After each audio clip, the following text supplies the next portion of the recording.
Welcome to the Explainer. You know the drill. We take big, kind of tricky topics and we break them down so they make perfect sense. All right, let's just dive right in. Today we're tackling a topic that, let's be honest, can feel a little mysterious. We're talking about logarithms. You ever stare at a math problem and just think, is this a secret code? I mean, seriously, you're not alone. Sometimes it feels like these things are designed to be confusing. I mean, look at this thing. It looks super complicated, right? Like a coded message from a spy movie. But here's the cool part. What if I told you we could crack this thing wide open with just a handful of simple keys? Well, that's exactly what we're about to do. So, every code needs a key to be broken. And for logarithms, it turns out we have these three, let's call them master keys, that unlock pretty much everything. Once you get these, no logarithm out there can keep its secrets from you. It's awesome. And here they are, the product rule, the quotient rule, and the power rule. Seriously, these three little rules are your complete toolkit.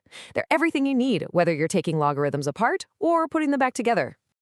Okay, so we've got our keys. Let's put them to work, shall we?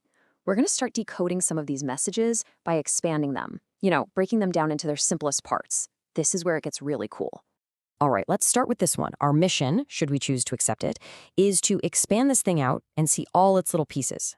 Right now, it's all packed together, but if you look closely, you can see what's going on inside.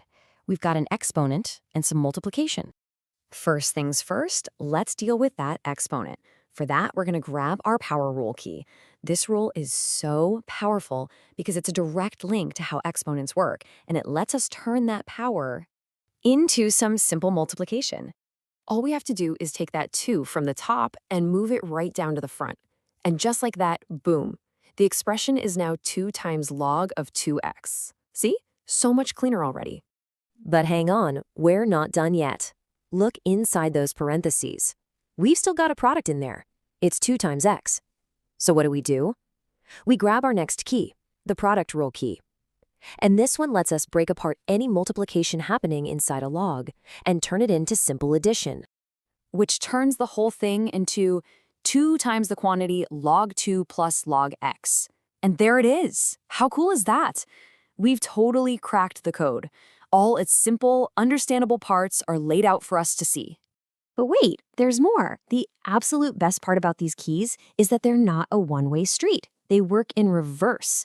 We can use them to encode messages, or, condense them. We can take a long, messy string of logs and pack them all back into one neat little package. Okay, let's try it.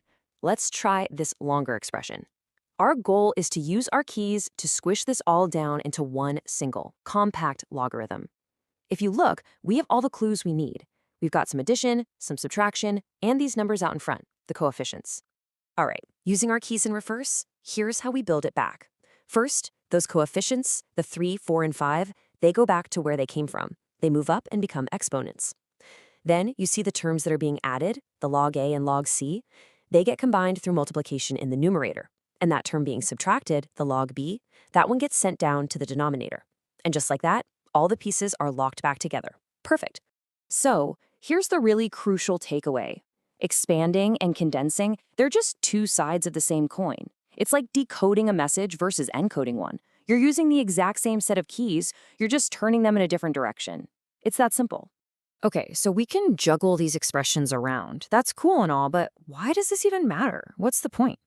Well, let's connect this whole code thing to something even bigger, the deep, fundamental relationship between logarithms and exponents. So check out this table from our source material. It shows us how numbers grow for two different functions, 5 to the power of x and 25 to the power of x. And just look at the difference. See how much faster that second column just explodes with growth? It's incredible. This brings up a really fascinating question then. Is there some kind of hidden relationship between the logarithms of these numbers? I mean, when you look at the table, you can kind of feel that there's something connecting them, but what is it? What's the pattern? The answer is a big yes. And unbelievably, it brings us right back to one of our master keys, the power rule. Think about it. What is 25? It's just 5 squared, right? So the power rule tells us that the logarithm of 25 will always be exactly twice the logarithm of 5. It doesn't even matter what the base is. This is it. This is that elegant, beautiful structure that connects everything. And look, what we've gone over today, this isn't just about passing your next math test. Logarithms are literally the language that scientists and engineers use to talk about huge changes on a scale we can actually understand. We're talking about everything from the intensity of earthquakes to the loudness of sound to how populations grow. These rules, they're like the grammar of that language. They help us make sense of the relationship between absolutely massive and incredibly tiny numbers. And that is the real takeaway here. When you can stop seeing math as just a boring list of rules you have to memorize, and you start seeing it as a series of fascinating codes that are just waiting to be cracked, well, whole new worlds of understanding just open up right in front of you. So now that you have the keys, the only question left is, what code are you going to crack next? Like, subscribe, and comment what type of problem you want next.